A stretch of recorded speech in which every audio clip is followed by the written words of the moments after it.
Chapter 14. Menghindar. Ciara menatap ponselnya dengan gelisah. Dia mengirim pesan pada sang mama untuk menanyakan keberadaan Arkan. Apakah pria itu masih di rumahnya atau sudah pergi? Ciara sudah menghabiskan segelas kopi hitam dan 4 gorengan tempe mendoan. Dia ingin segera pulang untuk membersihkan diri. Kenapa juga Arkan pergi mencari sampai ke Bali? Bukannya pria itu sudah ikhlas melepaskan dirinya? Ciara membatin, menatap kosong jalanan, sampai membuat Firman berdecih dengan wanita yang sudah dikenalnya lama itu. Bak Cia, bengong mulu, antar kesambet loh. Firman menyenggol lengan Ciara agar wanita itu sadar. Siapa yang bengong? Ciara menegakkan tubuh. Aku tuh lagi mikir mau nyari kerjaan, tapi nggak tahu mau kerja apa. Dulu aku kuliah di jurusan teknik informatika, tapi karena nikah jadi lupa, udah nggak bisa apa-apa lagi sekarang. Ciara menopang wajahnya dengan kedua tangan. Ngapain juga kerja? Udah ada suami yang nyariin buat kebutuhan kamu. Suami kamu kan kaya, kamu juga anak orang kaya. Lah mau kerja apa lagi? Tinggal menikmati hidup dan jadi ibu rumah tangga yang baik, jawab Firman sambil melayani pembeli. Ciara menghela nafas. Awalnya dia juga berpikir seperti itu. Berpikir ketika sudah menikah, dia tidak membutuhkan pekerjaan, karena hanya ingin menjadi istri dan ibu yang baik. Tetapi ternyata semuanya hanya khayalan dia yang begitu tinggi. Tidak ada pernikahan impian yang dia dambaan bersama Arkan. Itu pria yang dia cintai sejak dulu, sejak zaman kuliah. Dia mengira jika Arkan memang tidak ingin pacaran, karena selama itu dia tidak pernah melihat Arkan dekat dengan wanita manapun. Arkan hanya berkumpul dengannya dan juga Jihan. Ciara tidak pernah menyangka jika ternyata Arkan dan Jihan adalah sepasang kekasih.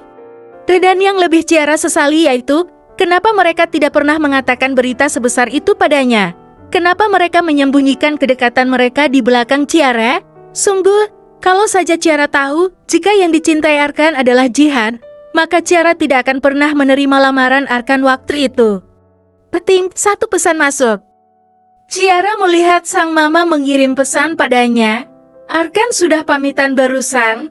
Dia juga langsung pergi. Tadi mama yakinin dia kalau kamu benar-benar tidak ada di sini. Ciara tersenyum membaca pesan dari sang mama. Sepertinya setelah ini dia harus pergi dari Bali secepat mungkin, agar tidak bisa ditemukan oleh Arkan. Ciara tidak mau jika hidupnya masih terbayang-bayang mantan suaminya itu. Sedangkan Arkan kembali ke hotel tempat dia menginap. Pria itu menjatuhkan tubuhnya di atas ranjang, masih setengah tidak percaya jika mantan istrinya itu tidak ada di Bali. Apa kamu sudah tidak ingin bertemu denganku lagi, sayang? Gumam Arkan sambil menatap foto Ciara di layar ponsel.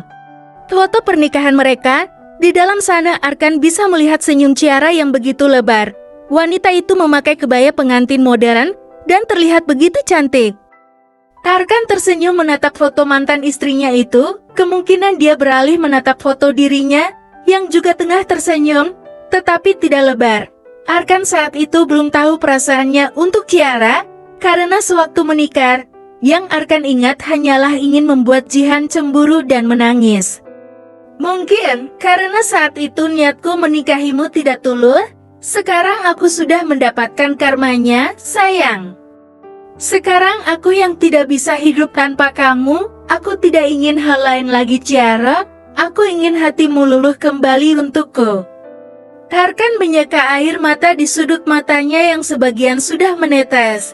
Sungguh Arkan begitu rapuh jika mengingat kembali bagaimana wajah mantan istrinya yang menatapnya dengan tatapan kecewa. Maaf, karena telah membohonginya, Ciara. Jihan berjalan masuk ke ruangan kerja Johan. Di sana Johan tengah berkutat dengan berkas-berkas yang ada di atas mejanya. Jihan mendengus kesal. Pria itu sama seperti Miko dan Arkan, mengabaikannya begitu saja. Jihan menarik kursi di depan Johan dan langsung duduk di sana.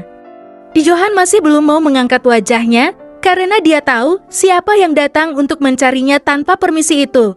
Apa ini caranya lu menyambut tamu? Tanya Jihan kesal karena diabaikan oleh Johan.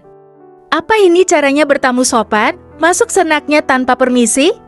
Gue masih kerja, tidak ada waktu untuk ladenin Ella. Jawab Johan kali ini mengangkat wajahnya untuk menatap Jihan. Jihan bersedekap dada dan menatap wajah Johan dengan tatapan tajam. Gue udah ngabarin, kalau gue ingin bertemu, sebenarnya kalian ini kenapa sih? Miko nggak balas pesan gue, lo juga. Dan Arkan tiba-tiba tidak bisa dihubungi, sepertinya dia pergi dan tidak ada di Jakarta. Jihan mengelus perutnya yang kini berusia 9 bulan. Hamilnya beberapa hari lagi, dan Arkan semakin menghindarinya. Setelah Ciara minta cerai, Arkan sudah tidak peduli lagi dengannya. Tapi tidak masalah, selama Jihan masih bisa bertemu dengan Arkan. Tetapi sepertinya pria itu sudah tidak ada di apartemennya beberapa hari ini. Dari mana lu tahu kalau Arkan pergi?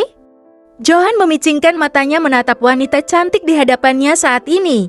Johan memang mengakui jika Jihan memang cantik. Wajahnya berbentuk oval dengan hidup mancung, bibir tipis kecil dan mata yang besar. Tidak salah, jika Arkan dulu sempat tergila-gila pada Jihan. Sebagai laki-laki dia juga merasa jika Jihan memiliki daya tarik tersendiri.